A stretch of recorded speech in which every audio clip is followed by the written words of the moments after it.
আর্জেন্টিনার পৌষ মাসে ব্রাজিলের সর্বনাশ। দর্শক, ব্রাজিল কি পারবে 2026 বিশ্বকাপে কোয়ালিফাই করতে? আপনাদের মূল্যবান মতামত আমাদের অবশ্যই কমেন্ট করে জানাবেন। 2026 বিশ্বকাপ বাছাই পর্বের ম্যাচে একই দিনে মাঠে নেমেছে ব্রাজিল ও আর্জেন্টিনা। ভিন্ন দুই প্রতিপক্ষের বিপক্ষে লড়েছে লাতিন ফুটবলের দুই পরাশক্তি দল। তবে 12তম রাউন্ডের ম্যাচে আর্জেন্টিনা প্রত্যাশিত জয় পেলেও আবারও জয়ের মুখ দেখতে ব্যর্থ হয়েছে ব্রাজিল। বিশ্বকাপ বাছাই পর্বের ম্যাচে আর্জেন্টিনা মুখোমুখি হয়েছিল পেরুর, যেখানে 1-0 গোলের জয় তুলে নিয়েছে আলবিসেলেস্তারা। ঘরের মাঠে পেরুর বিপক্ষে চেনা রূপে ফিরেছে তিনবারের বিশ্ব চ্যাম্পিয়নরা। এদিন বল দখল থেকে শুরু করে আক্রমণে আধিপত্য দেখিয়েছে আর্জেন্টিনা। 74% বল দখলে রেখে পেরুর জালে 10টি শট নিয়েছে লিওনেল স্কালোনির দল, যার মধ্যে 3টি শটই ছিল লক্ষ্য বরাবর। প্রথমার্ধে বেশ কয়েকবার চেষ্টা চালালেও গোলের দেখা পায়নি লিওনেল মেসিরা। তবে দ্বিতীয়ার্ধেই আলবিসেলেস্তারা পেয়ে যায় কাঙ্ক্ষিত গোলের দেখা।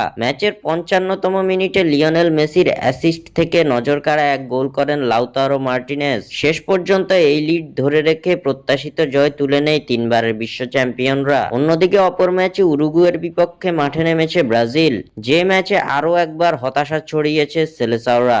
এদিন উরুগুয়ের বিপক্ষে 1-1 গোলে ড্র করেছে 5বারের বিশ্ব চ্যাম্পিয়নরা। উরুগুয়ের বিপক্ষে আক্রমণ ও বল দখলে এগিয়ে থাকলেও সুযোগ কাজে লাগাতে ব্যর্থ হয়েছে দরিবালের শিষ্যরা। ম্যাচের প্রথমার্ধের খেলা গোলশূন্য ড্র দিয়ে শেষ হওয়ার পর দ্বিতীয়ার্ধে হয়েছে 2 গোল। 55তম মিনিটে ব্রাজিলিয়ানদের হতাশ করে উরুগুয়ান মিডফিল্ডার ফেদেরিকো ভালভার্দে। তবে সেই লিড বেশিক্ষণ ধরে রাখতে পারেনি তারা। 62তম মিনিটে মিডফিল্ডার গার্সনের গোলে সমতা টানে সেলেসাওরা। শেষ পর্যন্ত আর কোনো গোল না হলে 1-1 গোলের ড্র নিয়েই মাঠ ছাড়ে রাফিনহারা।